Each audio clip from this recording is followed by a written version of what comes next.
ஹரின், மனுஷ ஆகியோரின் உறுப்பினர் பதவி நீக்கம் நியாயமானது. உயர் நீதிமன்றம் தீர்ப்பு. அமைச்சு பதவியிலிருந்து விலகினார் ஹரின். முடங்கும் எக்ஸ் தளம். ஜனாதிபதி அதிரடி அறிவிப்பு. ரணிலிடம் சென்றோர் நாடாளுமன்றம் வருவது சந்தேகம்.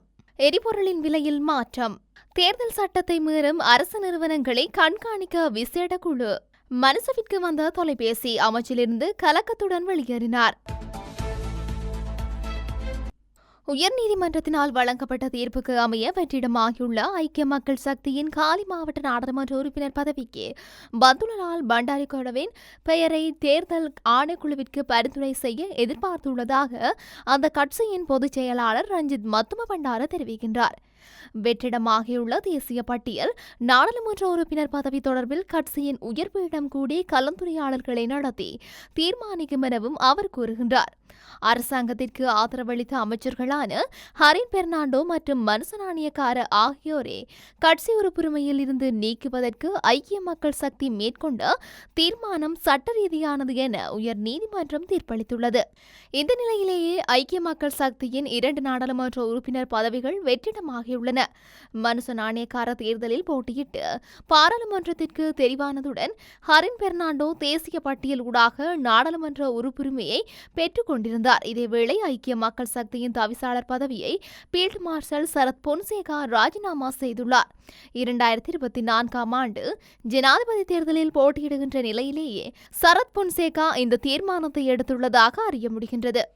அமைச்சர்களான மனுச நாணயக்கார மற்றும் ஹரின் பெர்னாண்டோ ஆகியோரின் கட்சி உறுப்புரிமையை ரத்து செய்வதற்கு ஐக்கிய மக்கள் சக்தி எடுத்த தீர்மானம் சட்டபூர்வமானது என உயர்நீதிமன்றம் இன்று தீர்ப்பளித்துள்ளது.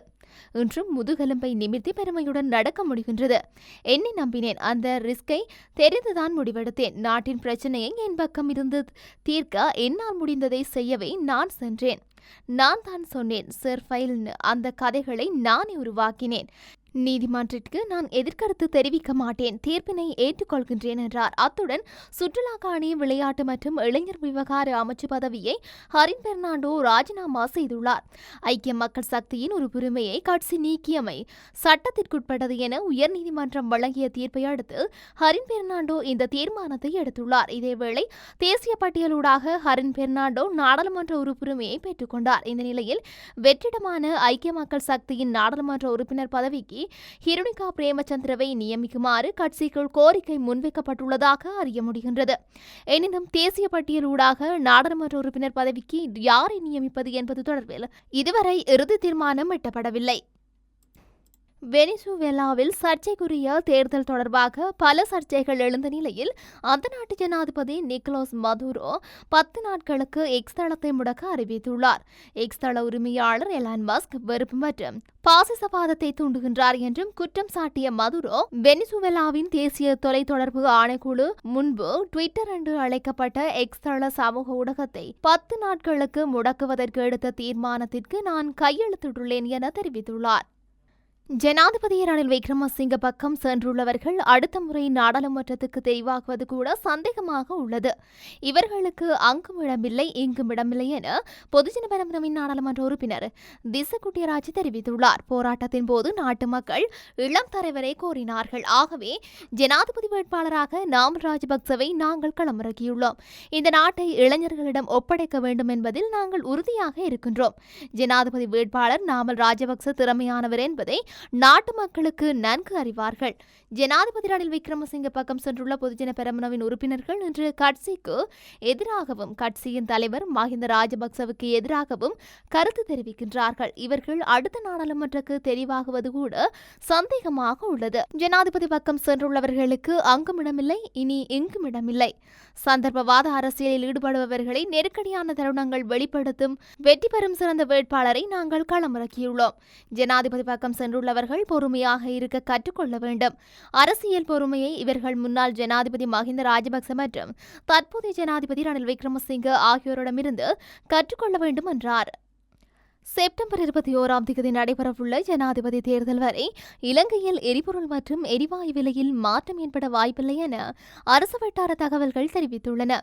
இலங்கை அரசாங்கத்திற்கு சொந்தமான நிறுவனங்கள் ஒவ்வொரு மாதத்தின் முதல் நாள் எரிபொருள் மற்றும் எரிவாயு விலை திருத்தம் மேற்கொண்டு வருகின்றன. இந்த நிலையில் ஊடகம் ஒன்றுக்கு கருத்து வெளியிட்ட பெயர் குறிப்பிட விரும்பாத அரசு உயர் அதிகாரியொருவர் எரிபொருள் மற்றும் எரிவாயு விலை செப்டம்பர் மாதம் வரை மாறாமல் இருக்கும் என தெரிவித்துள்ளார். அத்துடன் விலை நிர்ணய சூத்திரம் ஏற்ப எந்த ஒரு விலை திருத்தமும் தேர்தல் பிரச்சாரத்தில் சாதகமானது அல்ல, எதிர்மறையான தாக்கத்தை ஏற்படுத்தும் என்று மற்றொரு அரசாங்க வட்டார தகவல்கள் தெரிவித்துள்ளன. இதேவேளை இலங்கையில் தேர்தல் திகதி அறிவிக்கப்படுவதற்கு சில மாதங்களில் எரிபொருள் மற்றும் எரிவாயுவின் விலைகள் குறைக்கப்பட்டிருந்தமை குறிப்பிடத்தக்கது.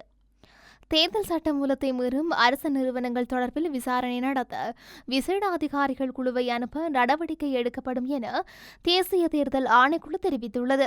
சில அரசு திணைக்களங்கள் மற்றும் அரசு நிறுவனங்கள் தேர்தல் சட்டங்களை மீறுவதாக முறைப்பாடுகள் கிடைக்கப்பெறுவதாக ஆணைக்குழு குறிப்பிட்டுள்ளது.